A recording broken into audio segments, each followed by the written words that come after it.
Halo semuanya, pada video kali ini kita akan belajar tentang Microsoft Excel. Jadi sebelumnya Microsoft Excel itu adalah sebuah aplikasi keluaran dari Microsoft, di mana aplikasi ini adalah aplikasi yang digunakan untuk mengolah angka. Jadi untuk membuat data-data yang berisi angka-angka, perhitungan-perhitungan, di sini adalah aplikasi yang digunakan untuk itu. Jadi biasanya untuk bendahara, akuntan, dan lain sebagainya yang menggunakan tabel, baris dan kolom, keperluannya itu menggunakan aplikasi ini. Nah, ini adalah tampilan Microsoft Excel.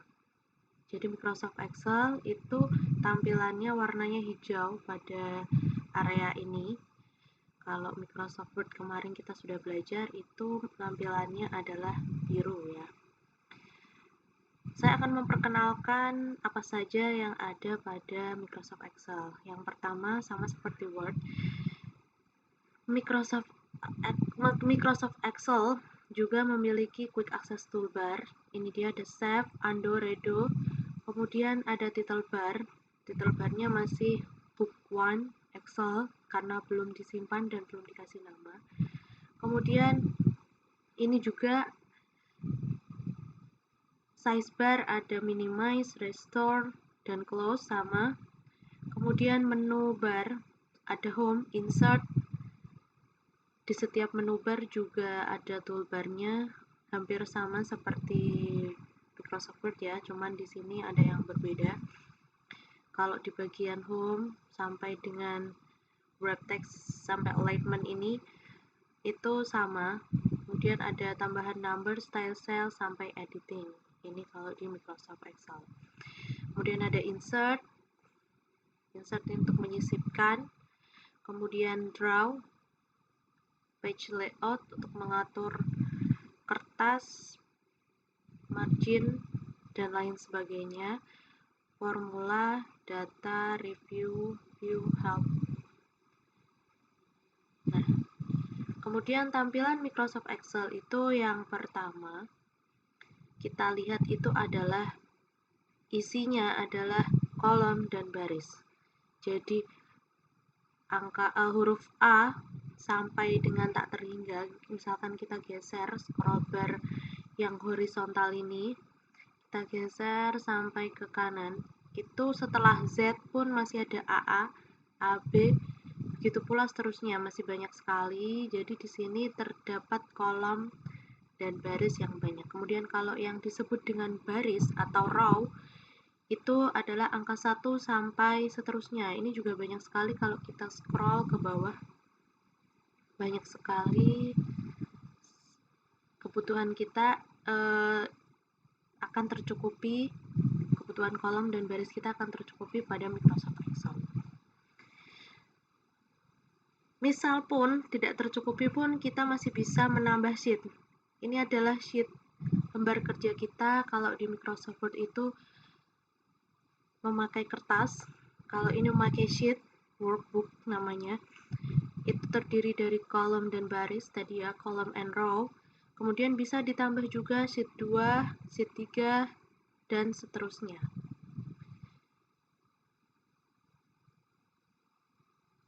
Nah, di sini kita coba akan membuat sebuah data di mana kita itu menjadi atau berperan menjadi seorang bendahara kelas. Kita akan membuat data pembayaran kas di kelas kita gitu ya.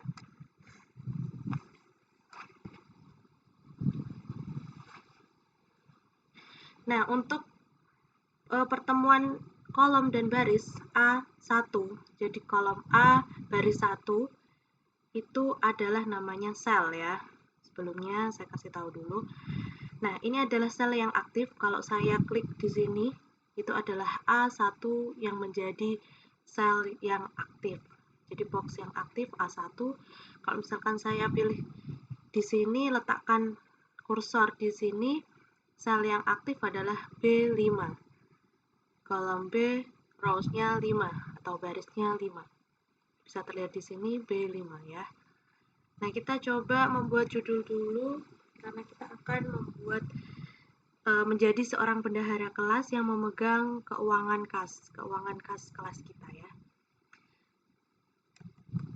Data pembayaran kas bulan September 2022. Kemudian kelas 10 kain.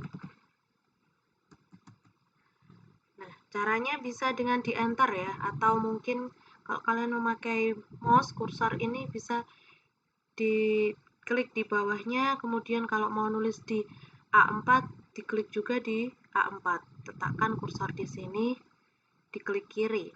Nah, kemudian karena ini yang A3 ini saya gunakan untuk spasi gitu ya, sebelum kita masuk ke tabel. Nah, sekarang kita akan membuat tabelnya. Pertama nomor, kedua nama, ketiga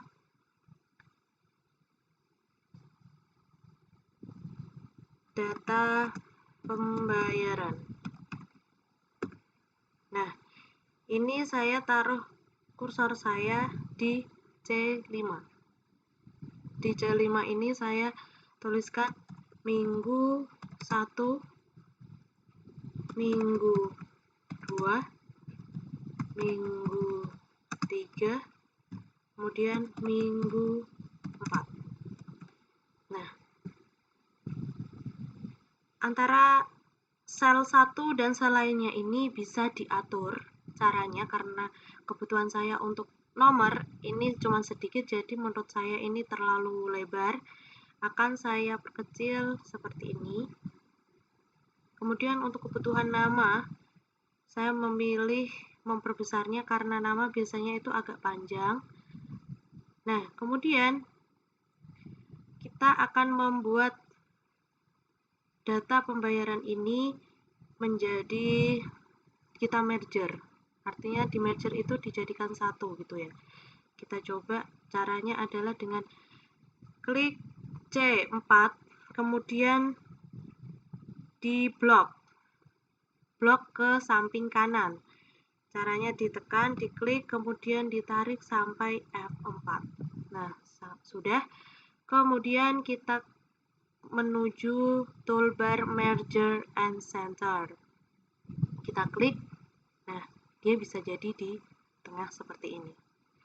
Nah, karena ini minggu 1, 2, 3, 4 ini terlalu kecil, saya akan perbesar semuanya biar sama. Caranya adalah dengan kita arahkan kursor ke C sampai kursornya berubah menjadi bentuk panah ke bawah seperti ini. Kemudian ditekan kliknya. Nah, diklik C-nya, kemudian kita arahkan kursor ke sampingnya, ke garisnya ya, garis yang antara C dan D. Nah, karena saya pengennya ini semuanya, jadi saya blok C, D, E, F. Di blok ya. Diklik dari C, kemudian sampai F. Kemudian kita arahkan kursor di salah satu, boleh di sini. Intinya di garis perbatasan EF, DE, atau CD ya. Sampai kursor berubah seperti ini. Kemudian kita atur seberapa luas sel yang kita inginkan. Misalkan segini. Nah, dia akan sama semuanya, lebar selnya akan sama antara C, D, E, F. Kolom C, D, E, F akan memiliki lebar yang sama. Begitu pula nomor akan saya blok sampai A4 sampai A5, kemudian saya merger. Karena ini posisinya di bawah seperti ini, saya pengen di tengah, jadilah seperti ini. Kemudian nama juga, begitu pula dengan nama. Nah, jadilah seperti ini karena saya pengennya minggu 1, 2, 4 ini berada di tengah. Jadi saya pilih alignment center. Oke, udah.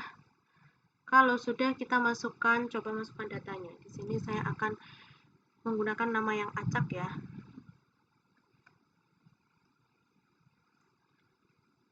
Kevin, kemudian nomor 2. Nah, uniknya di Excel, mudahnya kalau kita memberi nomor pada nomor 1 sampai 2, misalkan kita akan membuat data sampai 8 siswa. Sampai 8 siswa, itu caranya kita blok 1 sampai 2 ini, A6 sampai A7 di blok. Kemudian kita tariknya dengan cara kursor ini kita arahkan ke bawah kanan sampai kursornya berubah menjadi tanda plus seperti ini. Kemudian kita tarik ke bawah sampai kita mendapatkan angka yang kita inginkan. Misalkan kita mau memasukkan 8 siswa. Kemudian setelah ditarik dilepas. Nah, karena ini saya pengennya 1 sampai 8 angka ini center, kita kasih alignment center. Kemudian nomor 2 misalkan Hani, kita enter, Riko, Erlang, Firda, Cynthia, Laura, Pino. Nah, kemudian kita akan memasukkan data pembayaran kas oleh si Kevin ini minggu pertama, apakah dia membayar. Kita masukkan acak saja ya. Sebelumnya, karena saya ingin membuat kolom pembayaran ini memiliki mata uang kita, ada logo mata uang Rp kayak gitu ya. Ada Rp-nya, caranya dengan diblok dari C sampai F. Kemudian kita arahkan kursor di sini ya, di salah satu, boleh C, D, E, boleh C, D, E, F. Kemudian klik kanan, klik kanan, kita pilih format cell. Nah, kemudian pilih accounting. Di sini format cell akan muncul kotak dialog seperti ini, ada number, alignment, font, border, fill, dan lain sebagainya. Kita fokus pada number, pilih yang accounting. Decimal place ini maksudnya artinya adalah setelah kita memasukkan angka, misalkan kita tulis 1000, itu ada desimalnya atau tidak. Kalau ini artinya ada desimal 2, jadi 1000,00 nanti kalau misalkan kita pakai yang ini. Nah, kalau saya ini tidak mau memakai desimal, jadi 0. Saya pilih 0. Nah, simbolnya ini masih otomatis dolar ya. Kita pilih atau cari, diklik aja di sini, ada panah di sampingnya ini. Kemudian kita klik, kita cari yang Rp. Nah, ini dia Rp Indonesia. Kemudian kalau sudah decimal place 0, simbolnya Rp Indonesia, kita klik OK. Nah, kalau sudah, kita masukkan angka data pembayaran kas bulan September. Misalkan setiap minggu itu pembayarannya 5.000. Nah, Kevin ini bayar 5.000. Kemudian minggu kedua dia bayar lagi. Kemudian minggu ketiga dia bayar lagi. Kemudian minggu keempat dia belum bayar. Nah, kemudian untuk Hani, misalkan minggu 1 ini semua 8 siswa ini udah bayar semua, kita tinggal klik di sini di kolom C baris 6, sel 6, C6. Nah, kemudian kita tarik ke bawah karena semua sama, jadi ini di copy aja, caranya seperti ini. Nah, misalkan seperti ini. Nah, kemudian kita akan memasukkan Hani, apakah dia bayar? Maaf, ini 50.000, saya ganti ya. Hani bayar misalkan, kemudian Riko bayar juga, Erlang belum bayar, Firda bayar, Cynthia juga bayar, Laura misalkan belum bayar. Kemudian Hani minggu 3 sudah bayar, minggu 4 pun sudah. Begitu pula Riko, minggu 4 juga sudah. Firda misalkan minggu 3 sudah, Cynthia minggu ke-3 juga sudah, dan Cynthia minggu ke-4 juga sudah. Nah, misalkan seperti ini. Nah, kemudian kita akan coba menghitung, menjumlahkan minggu 1 ini kita sebagai bendahara itu memiliki uang berapa, minggu 2 kita total jumlah uang kita berapa, minggu 3 sampai minggu ke-4. Nah, caranya kita coba tulis di sini adalah jumlah atau total uang. Terus total uang aja ya. Nah, kemudian arahkan pointer pada sel C14. Kita ketikkan rumus untuk menghitung dari C6 sampai C13 ini kira-kira itu berapa jumlahnya. Minggu 1 ini pendapatan kita pada kas bulan September minggu 1 itu berapa. Caranya sel aktif pada C14 ya, ini C14. Kemudian kita tuliskan rumusnya dengan seperti ini. Sama dengan, harus memakai sama dengan. Menulis rumus itu yang paling pertama dilakukan adalah menulis sama dengan. Sama dengan kita tuliskan sum, SUM, seperti ini. Kemudian kurung buka. Setelah kurung buka ini kita pakai mouse, pointer kita arahkan ke C6. Diklik C6 sampai dengan C13. Di blok seperti ini. Nah, kemudian dia akan aktif berwarna seperti ini. Mohon maaf.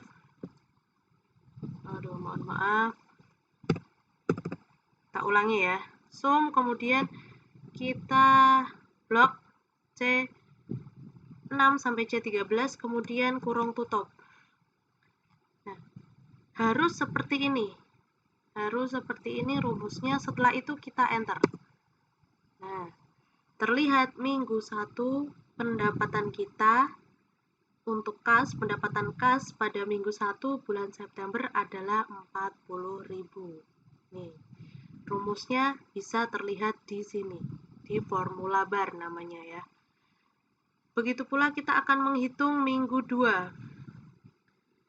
Caranya, karena rumus yang akan kita gunakan sama, kemudian sel yang akan kita hitung pun sama. Kalau di sini tadi C6 sampai C13, yang D juga D6 sampai D13, kita tinggal arahkan pointer kita pada ujung kanan bawah sampai pointer kita berubah menjadi tanda plus seperti ini. Kemudian diklik, ditarik sampai minggu ke-4, kemudian lepas. Nah, ini dia akan menghitung sendiri karena otomatis rumusnya akan mengcopy rumus pada sel sebelumnya, tetapi dengan sel yang ada pada atasnya, sel yang tertera pada atasnya. Misalkan kalau sel ini adalah D, setelah CD dia akan otomatis menjadi selnya menjadi D. Kemudian kalau E juga mulai E6 sampai 13, begitu pula yang F6 sampai F13. Nah, jadi bisa terlihat minggu 1 kas kita pendapatannya adalah 40.000, minggu 2 25.000, minggu 3 25.000, dan minggu ke-4 15.000. Nah, sekarang kalau kita sudah membuat seperti ini, kita tinggal atur aja. Total uang ini akan saya merger, caranya seperti tadi ya, di blok A14 sampai B14, di blok kemudian klik merger and center. Nah, kemudian data pembayaran ini juga pengen saya kasih tengah. Caranya di blok seperti ini, kasih merger and center. Begitu pula bawahnya kelas 10 kayu juga merger and center. Nah, karena ini masih seperti ini, misalkan kita akan print preview. Caranya dengan klik file ya tadi ya, file, kemudian print. Nah, kita tunggu. Nah, kalau dilihat pada print preview itu masih seperti ini, tidak ada kotak-kotaknya. Karena kalau di Microsoft Excel setelah di preview itu kotak-kotaknya memang tidak ada. Caranya kalau kita pengen ngasih kotak-kotak, kita harus memberikan border pada kotak ini. Caranya memberikan border adalah kita blok semua, mulai dari nomor, kemudian sampai dengan total uang. Kita blok, kemudian pilih, perhatikan menu bar home, kemudian kita fokus toolbar font, pilih yang ini, bottom border, diklik aja di sampingnya panah ini, kemudian pilih yang all border. Kalau all borders itu artinya semua dikasih border, semua sel. Atasnya, bawahnya, sampingnya, semua dikasih garis, dikasih border ya. Kita coba all border, nah jadinya seperti ini. Kemudian kalau kita coba print preview, hasilnya adalah nah seperti ini. Ini adalah contoh data pembayaran kas. Kalau kita mau atau kita sebagai bendahara gitu ya, kita mau membuat laporan untuk guru kita, wali kelas kita, Bu atau Pak, ini adalah data pembayaran kas bulan September. Nah, ini kalian lebih mudah menggunakan Microsoft Excel. Jadi otomatis kalian bisa menghitung, kemudian kesalahan-kesalahan itu jadi terminimalisir. Karena kalian tidak perlu menghitung satu persatu menggunakan kalkulator, takutnya nanti salah, takutnya nanti kurang 0 atau kebanyakan 0 gitu ya. Kalau di sini kan bisa terlihat.